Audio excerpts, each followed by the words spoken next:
Welcome everyone to our live webinar. We've 1 minute until everyone will join. So let's give everyone one more minute before we get started this morning or this afternoon, depending upon where you are. I see some names I recognize already. Hi, John. Thanks for joining. What? I think I'm important to this dialogue. So. Let's give this 30 seconds to a minute longer, and then we'll get started. Does that sound good, John? Yeah, absolutely. Okay.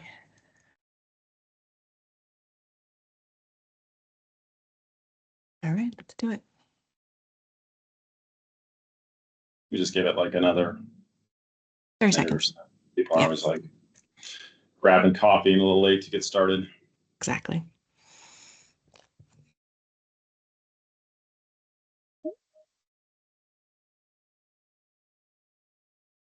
Got them. Orders coming in.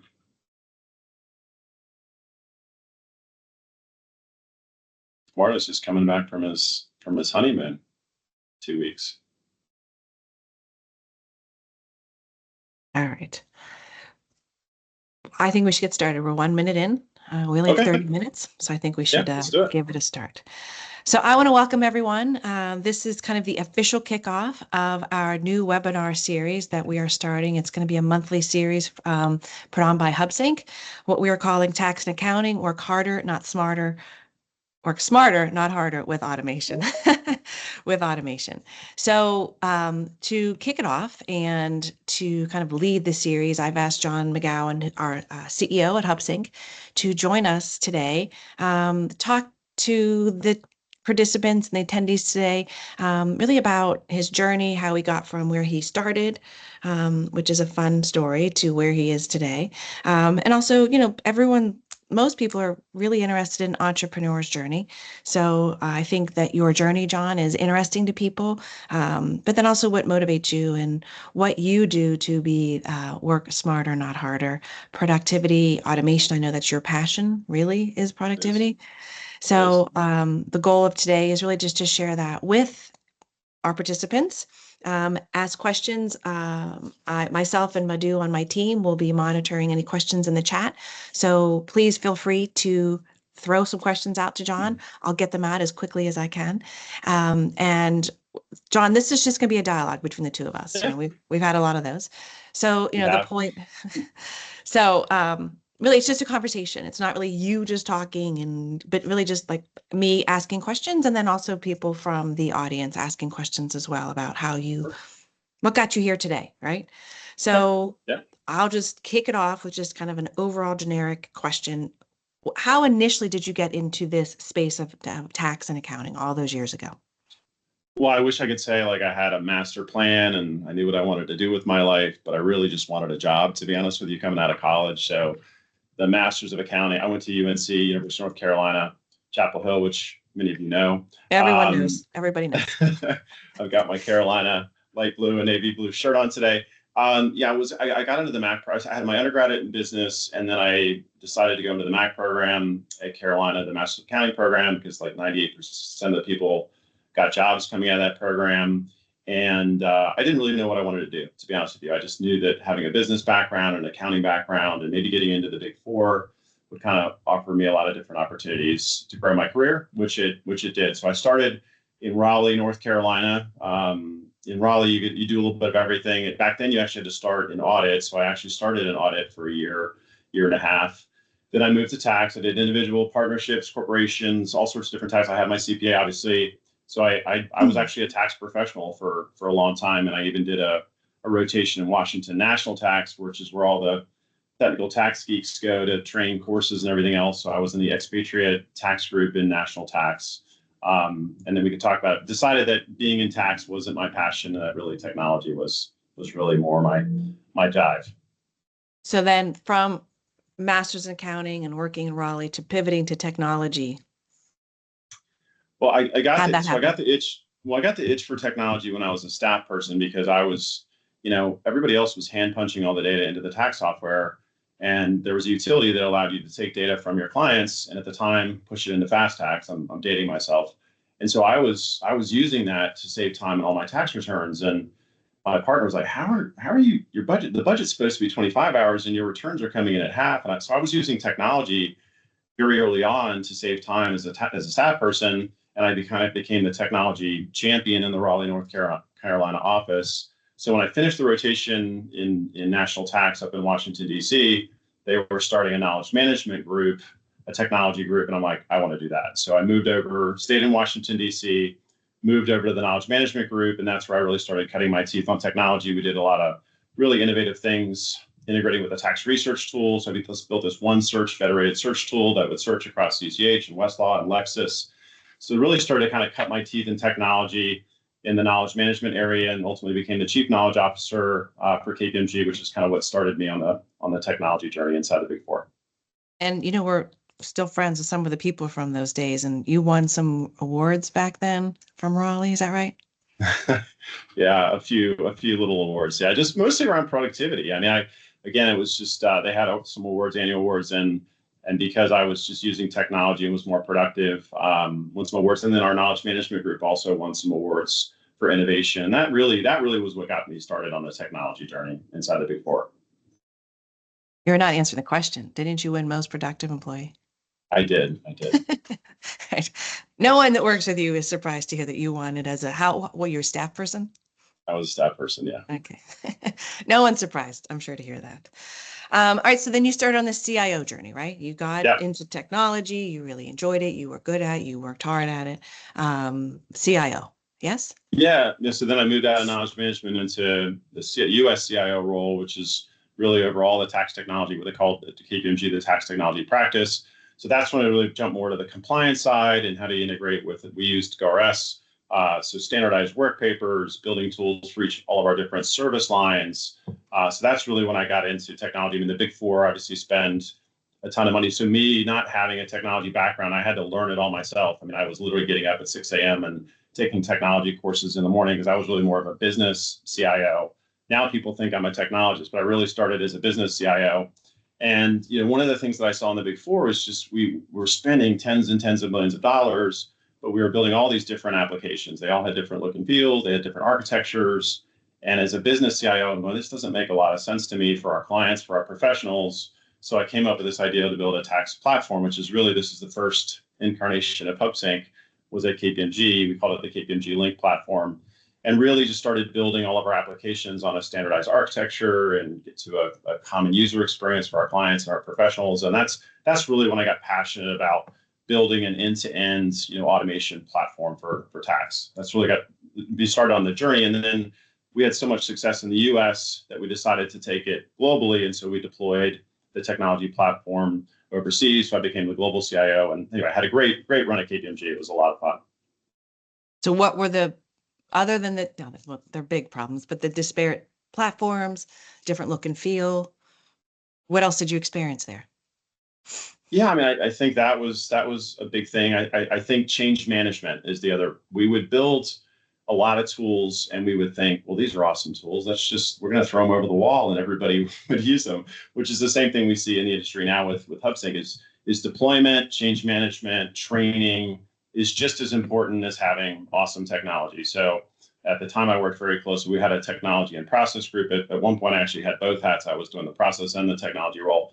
But the deployment of the technology we found was so important. So train the trainer, communication, getting feedback from the users as we were building the tools. And then after we would deploy the tools, making sure we're getting feedback, which we do now as well with our clients, and then starting to get feedback from our clients as well on the technology. And is this easy to use? And how do we make the technology more accessible to our client base? So I'd say that was one of the things that was a huge challenge inside. We had some great technology, but getting our offices to use standardized work papers was a challenge. We would go like hand-to-hand combat to office to really get them to buy into the technology vision. I remember when I was at KPMG, I had to pull the CDs out of their hands. Like we had to literally go to the office. Well, that's you're dating yourself. Yeah, but the tax research products used to be on the CDs in the offices, and yeah, when we decided to take them away and like move them to the web, we had to go physically remove them from the offices. it was a big deal. So change management is big, and we see that in our clients now. Is just deploying this technology. We work very closely with all the technology and process groups, audit and tax inside our firms. I would say they're also very understaffed. We need more people, I think, in these firms to help with process standardization, technology rollout, and training. All right. So you're killing it at the Big Four, right? Doing a good job. Yeah, automating it, making it productive, making things easier, better, faster, and then you leave. Well, I would say I was always an intrapreneur. So I was always kind of a renegade. I was the cloud sponsor at KPMG. When I moved to Deloitte, I was really big on driving Deloitte to the cloud. So I always felt like I was an intrapreneur. I would say, I felt constrained in the Big Four to some extent, obviously risk management, audit, independence, and some things which you have to obviously comply with all of that. But I'd say the eye-opening moment would be when I would just go out to conferences. I'd speak at the CCH conference or different conferences, and people would come up to me after I would speak and say, why can't we get access to this type of technology? So this notion of kind of democratizing what I had built in the Big Four started to resonate with me. We even had some companies that wanted to come buy some of the technology. And then towards the end of my stint at KPMG, we were even talking about monetizing and licensing the tools out to the market. So the light bulb started to go off to say, wow, what if I could bring some of this technology below the Big Four and bring it out to the market to other CPA firms?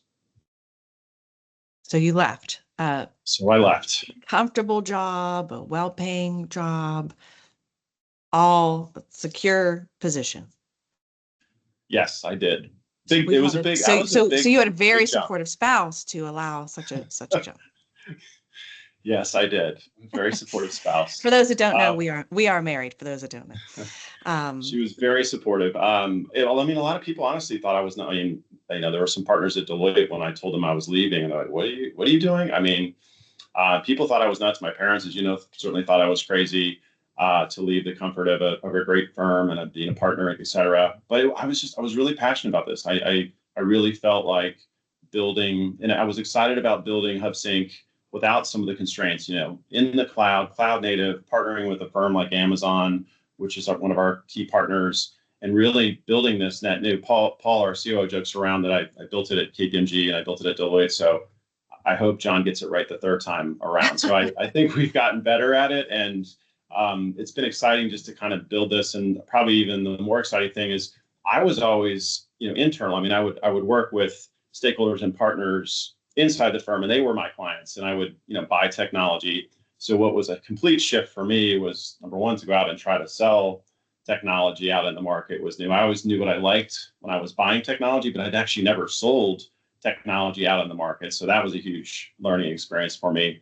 But yeah, I think the excitement also of just working directly with clients. I love to just solve, business problems with technology. So most exciting thing for me is to go out and have a workshop with our clients and sit there all day and talk about how we can solve their problems. So that's what I'm really passionate about and what I'm really energized about. So it's been really, really hard. For those of you who want to go start a new company, I thought it was going to be much easier than it was. But we're on the other side of a lot of things now and doing really well. But being an entrepreneur is not for the faint of heart, for sure. So I'll ask you the worst and the best. So what is the worst thing you've ever had to do in your career so far? And your career is what, 30 years now we're going on? Yeah, it's a lot. Oh, it's a lot. Let's not talk about it. So share with the participants the worst thing in your career you've ever had to deal with. The worst thing I should say, client experience. The worst experience I had when I was a staff person at KPMG. I was actually in audit, as I mentioned, and I drew the short end of the stick. So at the end of the year, you have to go out and do inventories, right, in audit. And so I got Carroll Farms, which is a pig farms. So I had to go out to all these pig farms, and it was probably 30 degrees. And what I didn't know is you have to, every time you go to pig farm, it's like 12, you have to shower in and out, right? So it's literally freezing. I'm having to shower in, put on this flimsy thing. There was steam coming off my head, and I was going in and counting pigs inside this farm. And me being like the good, productive guy that I was, my other person that I worked with, he would go to the first stall and count the first stall. I'd walk all the way back to the very back and make sure they weren't, trying to fool me. And I would be counting pigs. Fool you with what? Dead pigs? and it was just awful. And then I got sick, and this was right before Christmas, and so I was then deathly sick with the flu and everything else for like 4 days over Christmas. So that was we probably, should have called this webinar from pig counter to CEO. There you go. There you go. That was All probably right. the hardest thing. All right. So that was the worst. And then what, in terms of product or innovation that you've created, are you most proud of, or is the best thing that you could really say, you know what, from pig farmer or pig counter to what? I am honestly, I'm proud of the product for sure and what we've done, but I'm honestly most proud of our team. I mean, we wouldn't be where we are as a company without the team. I mean, I'm constantly talking to our clients, and they're like, please don't take Sarah off my account. Please don't take Tiffany off my account. I love Peyton. I mean, we just have such a great rapport and relationship with all of our clients, and so HubSync's about our culture and our team, and we have just a fantastic. Well, obviously, we have a great product and platform, we feel, but really, it's about developing those relationships, building that trust, and really just partnering with our clients. We don't call ourselves a vendor; we call ourselves a partner. So I'd say I'm most proud of the team that we've been able to build at HubSync. Okay, so you're at HubSync, right? Yeah. It's been 5 years, right?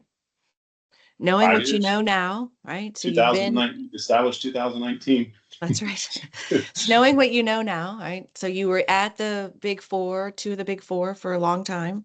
And you know the firms. You've been running your own business for 5 years.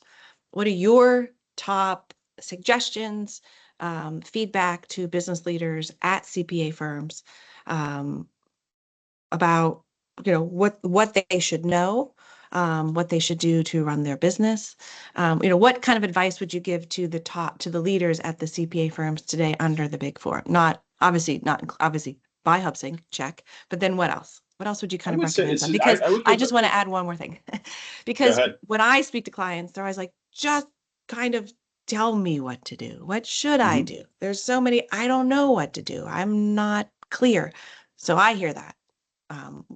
What's your, knowing what you know, what would you recommend? I say the one thing I'd say is it can be overwhelming. You see the problem and you see the issue, and a lot of times we work with prospects who over the course of a number of years have acquired a lot of different tools. I talked to one CIO recently, and he's like, John, I've got 41 different tools I'm supporting right now, just inside the tax practice.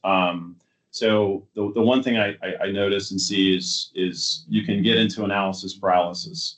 So take the first step. That's my advice. Take the first step. Take that first step. We have some clients that just decided to start with engagement letter and just the engagement letter module, and that's fine. And we've done that with a couple of our clients. Just like, let's start with one pain point, solve that pain point, and then we can move. Our platform's big. It's comprehensive. It goes end to end. Sometimes even the platform when you're describing it can get a little overwhelming. Where do I start? Do I start with eSign, or do I start with Organizer or PVC functionality, engagement letter? So I would just say start the journey, pick a pain point, and then deliver. You want to deliver, show some value and some impact. So a lot of our firms are talking about ROI and how do I demonstrate ROI to leadership? So just take that first step, address a pain point, show that ROI, build some momentum, get some excitement inside your firm around what you're doing with technology. And then we've seen it kind of, the land and expand has just been fantastic. Once we solve that one problem, we found that firms then get excited, there's buy-in, and you can expand and do a lot more. The second thing I'll mention is just back to the change management. I think that we see, that the audit and tax process teams or operations teams have different names, are largely understaffed. And so we do see things get delayed with mergers because this team gets pulled to help with a merger. We do see some firms now investing in like tax technology leaders and some things and investing more in that. I think the blocker in the past to having a larger team is they're not billable. And, and some of those discussions around building out a team like that to deploy technology and make sure it's effective inside of a firm. All right. So take that first step. That's one piece of advice. All right. 100%. What's the one single thing a CPA firm can do today to improve process or implement technology that you're seeing today? So they've decided to take the step. Great. So now is there an area where you see a big problem, or okay, we're going to take this step. You've motivated them today to do that. What one single thing can they do to improve this process, to implement the technology? I'd say it gets back to communication. I mean, you have to. We saw one of our clients did a really great job of communicating. Both that you have to communicate internally. This is what's coming. Again, I mentioned in the Big Four, sometimes we would just throw things over the wall. So communication is key. This is coming either internally, or if it's something like the tax organizer, communicating to your clients, hey, this is a change that's coming. We had one of our clients early on who, initial phase clients could adopt. I'm gonna use the organizer. They could still use the old paper, but ultimately it was mandated that they move. So I think communication both out to your client base, if there's an impact to them around the digital transformation that you're driving, and probably as important internally, a change is coming. This is rolling out, because I think that what we see is people just get fatigued with change. I'm doing my job this way. It's really, really hard. Oftentimes it's manual. It's not as automated as I'd like it to be. And change just keeps coming at me. So I think communicating it early, letting people know what's coming, as I said before, getting feedback after it's been deployed. How did it go? What can we do better? If the practice feels like they're involved in the technology deployment, buy-in and everything goes much, much better. Okay. So CEO today, 2024 versus CEO 2019, right? What would you do differently? I would have built the engagement letter product first. So I think your whole team would agree with that one. I think, tell people why. Well, I think as an entrepreneur, number one, I kept hearing, I have my own vision and roadmap. We do a great job, I think, of, our clients give us great feedback around, you listen, you incorporate, we release every 2 weeks. I think we're very client responsive, but I think as an entrepreneur early on, we were lucky to get some large clients that really bought into HubSync. And you can really sort of start to build your roadmap more towards your smaller client, your client base, versus maybe thinking about, well, there's a bigger opportunity. Not that we didn't hear an engagement letter from our current clients. We also heard some other things that I would say we prioritized above that, like work papers and some things. So as I looked at the market landscape, I think engagement letter and that pain point at the beginning of the tax process and audit process was probably a bigger opportunity. I was focused on servicing our current clients who maybe didn't have that as much as a priority. So as an entrepreneur, I think you got to make sure you're looking at the broader opportunity and landscape, and not being too customer oriented. You obviously want to be customer oriented, but not letting customers necessarily drive your bigger vision. So I would say that would be one of the bigger things. I always tell people I wish I'd built that maybe first or second versus last. Okay. So how is HubSync, or how is HubSync different today from the other vendors, but asked a different way? You dealt with so many vendors in your previous roles at KPMG and Deloitte, Yep. So you know what you liked and you know what you didn't like. So then you have an opportunity to start your own vendor. You're not a vendor, you're a partner, but you decide to start your own company. What are you doing with HubSync by being this partner / vendor that others are not, or that you wanted to see behave differently in the market? Well, I don't like to, number one, I never like to compare myself to other vendors, or we focus on us. That's one of the things we always talk about inside of HubSync. I would say we listen. I mean, that's something. There was a lot of frustration when I came into the market around just, we want to be heard. We want partners to develop functionality, and meet our needs rapidly. And so we're listening. We are just extremely transparent. All of our clients have full access to our roadmap. If there's any bugs or issues with our product, they have full access to see how we're doing in terms of remediating any of that. So we're very, very transparent. We have reprioritized our roadmap based on client feedback. Our clients are constantly making our products better. But I also say we're very fast. I mean, we release every 2 weeks, which sometimes creates a little friction with our clients. We're like, wow, this is too much. But I'm a firm believer. We release every 2 weeks. A lot of it is based on client feedback. So a client will say, example would be, we had one of our clients using our organizer. The expatriate group would be like, which I had a background in, as I mentioned, I'd love to see a travel calendar inside our organizer. I mean, that was live within 8 weeks of that request, I remember and that oftentimes one, yeah. we can even be faster than that. So I'm a big proponent of releasing every week. I know one of our clients, I saw her on the call, She wants to make sure she's got 2 days in user acceptance testing to look at everything that's coming, and we do release notes. But I think releasing often is great for the clients. It's great for us. It creates a tremendous hygiene. Like, we release frequently. Everything's automated, our QA, our infrastructure. I just love, again, back to what I said earlier, just delivering business functionality frequently and solving problems for our clients is exciting, and I think something that differentiates HubSync. I think your clients and certainly your team would agree. All right, so we have 5 minutes left, so we're going to do a lightning round of questions. So I'm going to ask you questions, and you just need to kind of quickly respond to me, or give the answers, because we have a bunch of interview questions, if you will, at the end to also focus on some of this productivity. Because one of the things we build was that you would talk about your productivity apps. I know that you love your productivity apps. So what are your favorite iPhone apps? I like I'm all about, I have stuff, as you know, going on in my head all the time, ideas, and my team will tell you too. So anything that helps me with knowledge capture, I'm reading all the time, I'm thinking about things, I'm constantly wanting to write down ideas. So I'd say, I use Evernote a lot, just the web clipping and everything else, just to clip and kind of have that be my second brain. Recently, I've been using another tool that I like called Raindrop, which is an awesome tool to clip things and save it and annotate. I want to read this later type of thing. I'm always a big Medium reader as well, so I'm clipping articles from Medium into Raindrop. And then there's a cool app called Readwise where you can kind of highlight information that actually integrates with Raindrop. So as I'm reading books or articles, I can actually highlight things and then clip it. So I like having that kind of second brain, because, as you know, I'm so busy and I'm always thinking about what's the next thing we could be building at HubSync.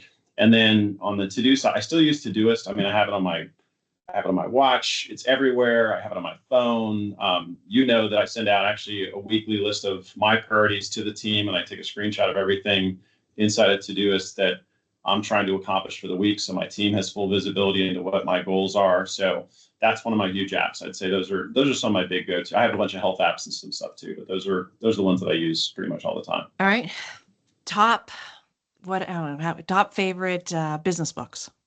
I love 0 to 1 by Peter Thiel is a great book. Obviously, like Crossing the Chasm is a classic. I love the Magic of Thinking Big is a great book, and I really like this guy Darren Hardy. He's written the Compound Effect and the Entrepreneurial Roller Coaster.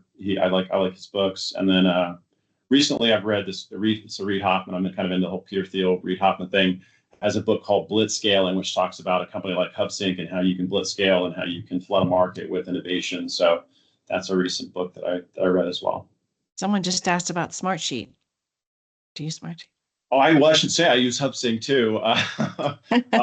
So we see Smartsheet. Notion's another one. Notion for me is a little too complex as like a note-taking app. There's a lot of power and functionality to it. I know it's really popular, and it's, one of our designers likes to use it. And they have kind of a grid Kanban calendar, and Smartsheet has a grid Kanban calendar. So when I need that functionality, I use HubSync. We have the same. We have a spreadsheet as a database functionality with a Kanban board, a calendar, and a grid, and everything else. So Smartsheet's a great product. Notion's a great product. I love, as you know, I like Airtable's another cool product, and kind of the spreadsheet as a database space. But HubSync has a lot of functionality inherent in it. So we actually use HubSync for our internal project management, for operations, and for customer success and other things inside the company. Okay. All right. So 2 more questions I think we've got time for. What does the future look like for HubSync? And then the follow-up question to that is, what does the future look like for the accounting industry that you foresee? We have 2 minutes. Those are too big. I'll start. I'll do. You have to make it succinct and sweet, short and sweet.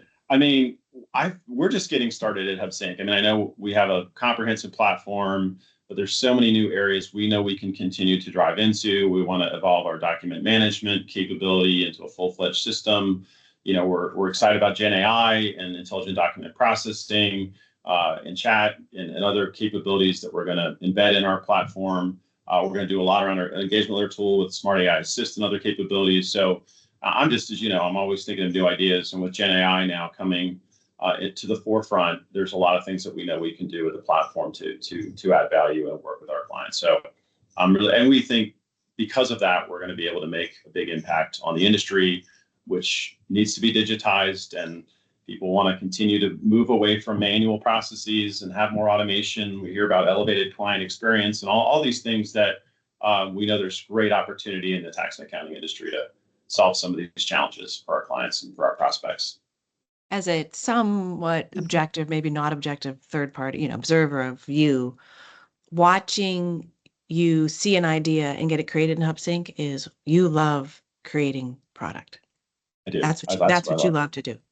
I do. Right? I'm involved in every single design decision meeting, which probably drives our designers crazy. But I'm on the weekly. Oh, they're all raised their hand and they agree.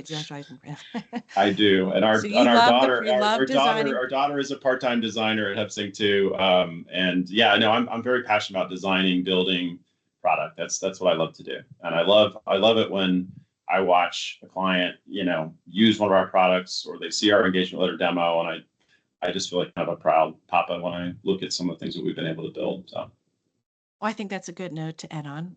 Passion, loving product, loving design. So thank you for your time. Everyone appreciates it. Thank you, everyone, for joining and for all those good questions that you threw my way. Have a great rest of your week. And John, thank you for your time. Thank you, everybody. Bye-bye. Bye.